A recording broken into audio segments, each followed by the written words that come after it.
আজকে রেসিপি নিয়ে চলে এসেছি চিংড়ি মাছের মালাইকারি। চিংড়ি মাছগুলো ধুয়ে নিয়ে তারপরে ভেজে নেব। ভেজে নেওয়ার পরে পাঁচফোড়ন, লঙ্কা দিয়ে দিয়ে দেবো।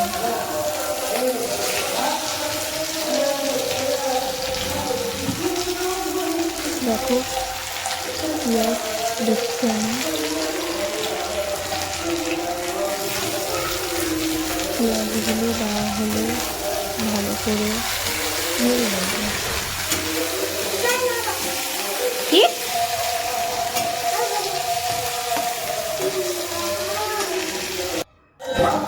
দেখো পেঁয়াজগুলো লাল হয়ে এসছে, তারপরে আমি টমেটো দিয়ে দেবো। দেখো টমেটো পেঁয়াজ একটু লাল হয়ে আসলে ভালো করে নেড়ে নেব। লাল লাল হয়ে গেলে তারপরে আমি মশলা দিয়ে দেবো। যা মশলা করেছি আদা বাটা, জিরে বাটা, রসুন বাটা সব দিয়ে নেড়ে নেব।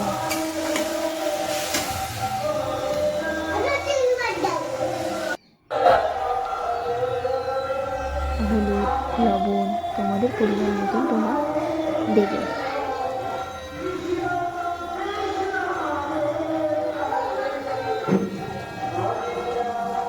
মশলাগুলো দেওয়া হয়ে গেলে তারপরে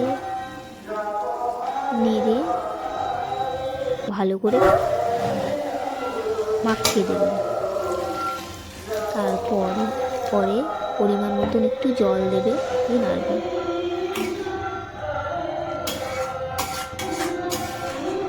হয়ে গেলে মশলাটা একটু ঢেকে দেব, মশলাটা গলে যাবে। দেখো কি সুন্দর কালার এসছে, মশলা পেঁয়াজ টমেটোগুলো সব গলে গেছে।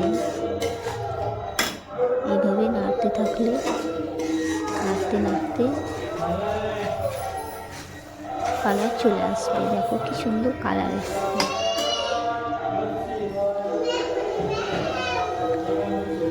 তারপরে চিংড়ি মাছগুলো আমি দিয়ে দেবো।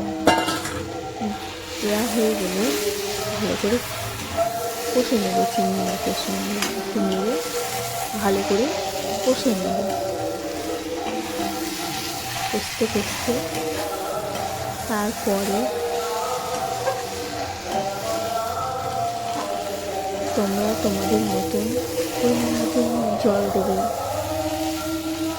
আমি আমার পরিমাণ মতন জল দিয়ে দিলাম। জল দেওয়া হয়ে গেলে একটু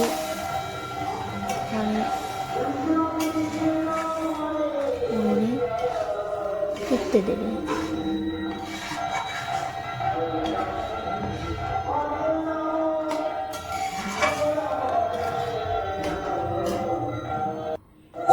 দেখুন তরকারিটা কত সুন্দর ফুটে গেছে। এসছে চিংড়ি মাছের মালাইকারি।